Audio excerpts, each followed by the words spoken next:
एक तीर से दो निशाने लगाने वाले को तीरंदाज कहा जाता है, लेकिन जो आदमी एक तीर से चार पांच निशाने एक साथ भेद दे उसे आप क्या कहोगे?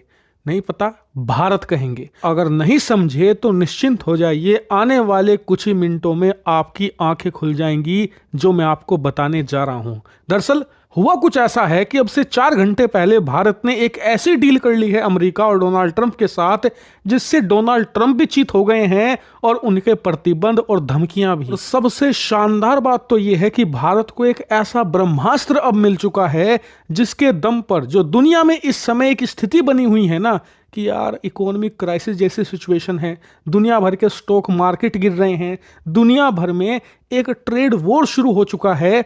उस कठिन परिस्थिति में भारतीय अर्थव्यवस्था को बचाना एक बहुत। दोस्तों, वीडियो शुरू करने से पहले मैं आपको बता देता हूं, वीडियो को लाइक कीजिए और चैनल को सब्सक्राइब कीजिए। चलिए फटाफट देखते हैं वीडियो को और उसके बाद फिर मिलते हैं। बहुत बड़ा टास्क है और इस परिस्थिति में ये ब्रह्मास्त्र भारत को इस कठिन परिस्थिति से निकालकर दुनिया का एक सबसे चमकता सितारा बनाकर रख देगा। दरअसल नहीं समझे तो जरा मैं विस्तार से आपको बता देता हूं। आप में से कई लोग जो हिंदी नॉलेज शो को 5-6 साल से फॉलो कर रहे हैं ना, उन्हें पता होगा कि डोनाल्ड ट्रंप के कार्यकाल में भारत बहुत ही ज्यादा तेल खरीदने लगा था अमेरिका से। क्यों? क्योंकि अमेरिका ना दुनिया में सबसे ज्यादा तेल का भंडार रखने वाले देशों में से एक है। तेल और गैस अमेरिका में खूब है। सऊदी अरेबिया से भी ज्यादा तेल और गैस है अमेरिका के पास। लेकिन वहां पर जो इन्वायरमेंटलिस्ट हैं, जो वहां पर पर्यावरण के कार्यकर्ता हैं, उनके दबाव में सरकार ज्यादा कच्चा तेल और गैस नहीं निकाल पाती। एक लिमिटेड संख्या में निकाला जाता है। लेकिन ट्रंप के आने के बाद उनके पहले कार्यकाल में यह बदला। उन्होंने ज्यादा तेल निकालना शुरू किया और आप जानकर हैरान होंगे, ट्रंप के कार्यकाल में यानी कि 16 से 20 तक अमेरिका दुनिया का सबसे बड़ा कच्चा तेल प्रोड्यूस करने वाला देश था। सबसे ज्यादा तेल यानी कि रूस और सऊदी अरेबिया से भी ज्यादा तेल निकलता था अमेरिका से। लेकिन बाइडन के आने के बाद फिर से अमेरिका वहीं पहुंच गया जहां पहले था और इसीलिए 2021 में भारत ने अमेरिका को छोड़कर रूस से कच्चा तेल और गैस लेना शुरू किया। लेकिन फिर से ट्रंप सत्ता में आ चुके हैं, भारत के सामने कठिन परिस्थितियां हैं और इसी बीच अब से 2 घंटे पहले भारत अमेरिका एक ऐतिहासिक डील कर चुके हैं। जैसा कि आप स्क्रीन पर देख सकते हैं, पीएम मोदी और डोनाल्ड ट्रंप की मीटिंग होने वाली है इसी महीने। उससे पहले ही दोनों देशों ने एक डील एग्री कर ली है जिसके तहत भारत अपनी गेल जो एक सरकारी गैस कंपनी है उसके जरिए अमेरिका की एक प्रमुख जो गैस कंपनी है उसमें शेयर बाई कर रहा है, यानी कि उस कंपनी को एक तरीके से खरीद रहा है।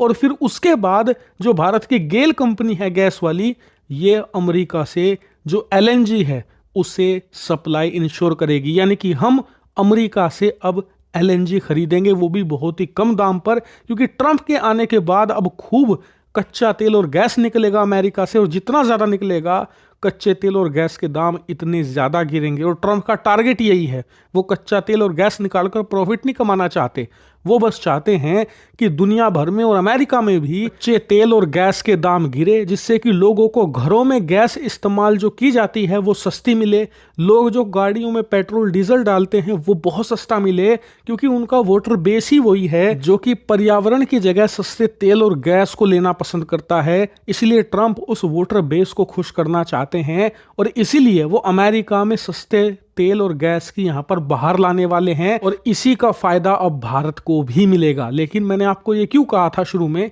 कि इस डील के तहत भारत एक तीर से 4-5 निशाने साधेगा?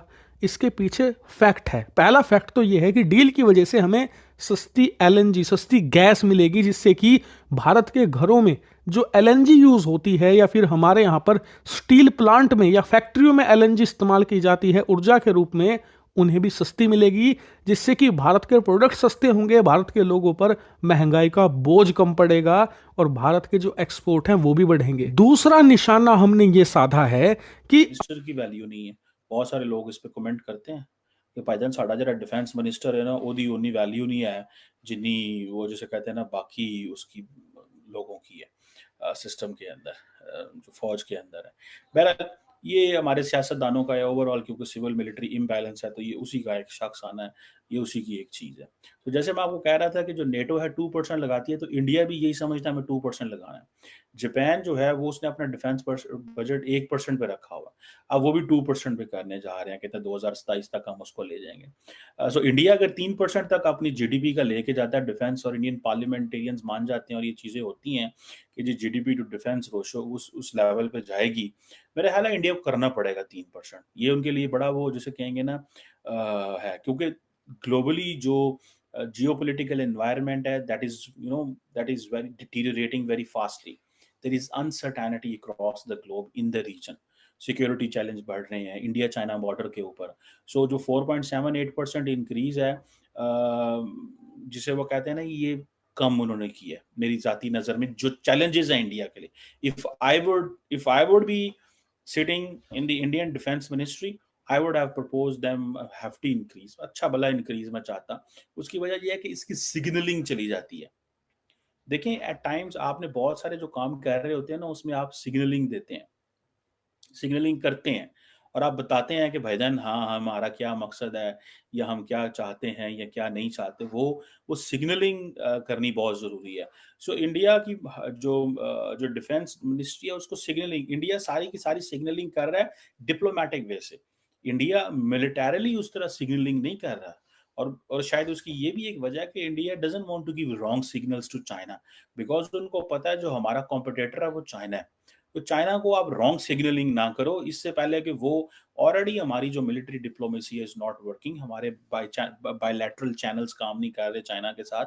सो ये चीज़ें हैं इसमें। मैं आपको एक बात बताऊं, इंडियन ना तो गर्म होते हैं ना ऑफेंसिव होते हैं, वो बड़े स्मार्टली स्लोली वो खेलते रहते हैं। बट फॉर देम, जैसे कि गलवान हुआ, जैसे कि 2019 में सर्जिकल इंडिया ने स्ट्राइक की, बहुत सारे लोग जो इंडिया के अंदर जो सिस्टम के अंदर मौजूद हैं वो ये कहते हैं कि हम बहुत पीछे रह सकते हैं। जैसे हम ये बात कर रहे हैं कि जी ग्लोबल एनवायरनमेंट बड़ा तेज़ी से बदल रहा है, यूरोप में जंगें हो रही हैं, मिडल ईस्ट में हो रही हैं, जियोपॉलिटिकल कंपटीशन है, ग्लोबल पार्ट्स, अमेरिका क्या करेगा क्या नहीं करेगा, ट्रेड एंड टेक्नोलॉजी की वॉर्स चल रही हैं। इस वक्त आपको पता है इंडिया और चाइना एक दूसरे के ऊपर टैरिफ्स लगाने शुरू हो गए हैं। आप ये जो नया इकोनॉमिक सर्वे आया है इंडिया का, आप जाके वो पढ़ें। जो बाइडेन जो है वो नरेंद्र मोदी का दोस्त था, उसकी छुट्टी हो गई, वो अब घर जा रहा है। ठीक है जी। क्वेश्चन आ रहा है डी ग्लोबलाइजेशन, ट्रम्प आता है तो ट्रम्प इंडिया की इकोनॉमी के ऊपर भी वो इंडिया। दोस्तों मुझे उम्मीद है कि ये वीडियो आपको पसंद आया होगा। वीडियो पसंद आया तो प्लीज़ सोच टाइम्स को जरूर सब्सक्राइब कीजिए। आपका एक सब्सक्राइब जो है वो काफ़ी ज़्यादा मायने रखता है हमारे चैनल के ग्रोथ के लिए। तो प्लीज़ चैनल को सब्सक्राइब कीजिए ताकि मैं आपको इसी प्रकार का इंटरेस्टिंग कंटेंट आप तक हमेशा ही लेकर आता रहूँ।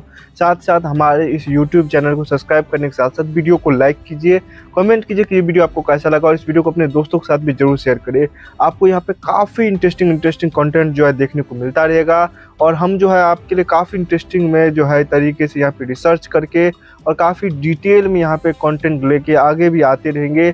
इसका ये आपको मैं बता दूँ, यहाँ पे गारंटी हमारी तरफ से आपको देखने को मिलता है। तो आप सोच टाइम को सब्सक्राइब कीजिए, वीडियो को लाइक कीजिए और इस वीडियो को अपने दोस्तों के साथ भी जरूर शेयर कीजिए। नमस्कार, फिर मिलेंगे अगले वीडियो में। नमस्कार।